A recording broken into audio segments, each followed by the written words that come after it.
In 1800s Norway, leprosy infected thousands of people every year, turning extremities into rotting tissue, and doctors had no idea if the disease was contagious, hereditary, or just a curse from God. This is the story of Gerhard Armauer Hansen, the man who discovered what caused it, and then injected it directly into a woman's eye without asking. Welcome back, my curious test subjects. I'm your mad scientist, and today we're diving into one of the most disturbing experiments in medical history. Not because of what Hansen discovered, but because of how he proved it. We're talking about a pioneering researcher who found the bacterium that causes leprosy couldn't get the evidence he needed through normal scientific methods, and decided the solution was to start injecting patients with infectious material. No consent forms, no ethics committees. Just a needle, a hunch, and a woman who ended up suing him in court. Let's begin. So, how do you prove a disease is contagious when you can't grow it in a lab? That was the question haunting Gerhard Armauer Hansen in the 1870s. Hansen was born in Norway in 1841, trained as a doctor, and ended up working at a research hospital dedicated entirely to leprosy patients. His mentor was Daniel Cornelius Danielsson, one of the leading leprosy researchers of the time. Back then, leprosy was everywhere in Norway, not just in the tropics, right there in the cold northern towns. And nobody knew if you caught it from other people or if it just ran in families. Researchers like Danielsson had even injected themselves with material from leprous nodules to test contagion. Some got skin ulcers, none got leprosy. In 1873, Hansen made a breakthrough. He found rod-shaped microorganisms in nodules taken from leprosy patients. Same organism, same nodules, same disease, patient after patient. In medical terms, that means he had a theory, but absolutely no way to prove it. Because here's the problem. The leprosy bacillus is incredibly difficult to grow in culture, and you can't transfer it to animals to study it, because almost no animals get leprosy. Spoiler, armadillos do. But Hansen had no idea about that at the time, so he had absolutely no animal models to work with. Think of it like trying to prove someone committed a crime, when you have the murder weapon, but no fingerprints, no DNA, and the weapon won't talk. Hansen was stuck. He had the bacillus, he just couldn't prove it caused the disease. So what did he do? And what did Hansen decide to do when he couldn't prove contagion the normal way? He started experimenting on his patients, without telling them.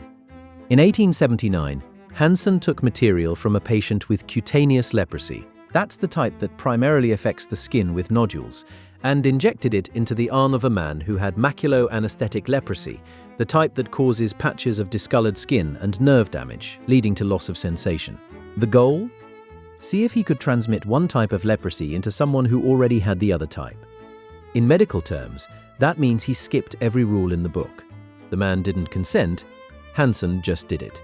Result? Nothing. No transmission. No reaction. No consequences.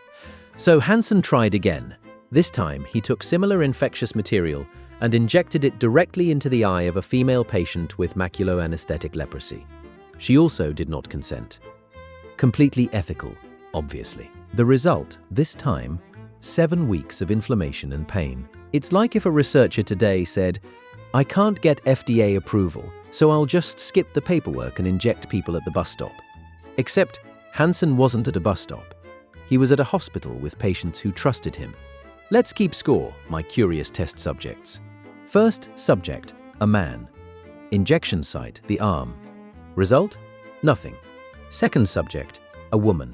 Injection site, her eye. Result? 7 weeks of agony. And here's where the story takes a turn nobody in the scientific community saw coming. So what happened when the woman he experimented on fought back? She sued him. In 1880, the case went to the city of Bergen law courts. And in a genuinely shocking twist for the time, the court found Hansen guilty. He lost his position at the leprosy hospital. She did what almost no one in the 1800s ever did. She took a doctor to court and won. Think about that for a second. This was 1880. Women had almost no legal power. Patients had even less. Doctors were treated like untouchable authorities. And this woman looked at the man who injected leprosy into her eye without asking and said, "No, You don't get to do that. And the court agreed. In medical terms, that means his career should have been over. But here's the kicker. The scientific community didn't think the sentence was warranted.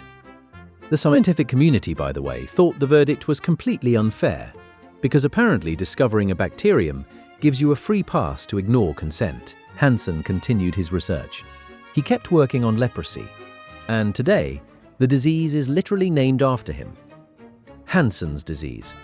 One guilty verdict. One lost hospital position. One disease, named after him anyway. He co-discovered the leprosy bacillus alongside Albert Neisser in Germany, and his work did establish that leprosy was infectious. But it came at a cost, not to him, but to the patients he used as test subjects. Without their knowledge, without their consent, and without any accountability, until one woman said enough. And that's how you get a disease named after you, my curious test subjects. All it took was groundbreaking research, zero informed consent, a woman brave enough to fight back, and a legal system that actually held you accountable. For once, Hansen proved leprosy was contagious. He advanced medical science. He helped future generations understand a disease that had plagued humanity for centuries. And he did it by violating his patients' bodies without asking. The court in Bergen got it right. The scientific community got it wrong. And the legacy is complicated, because we still call it Hansen's disease, even though the man who discovered it thought the rules didn't apply to him. Even groundbreaking scientific discoveries cannot justify violating a patient's body without permission. If this story disturbed you as much as it should have, drop a comment below, hit subscribe, and I'll see you in the next experiment. Stay curious, stay skeptical, and for the love of science, always ask for consent.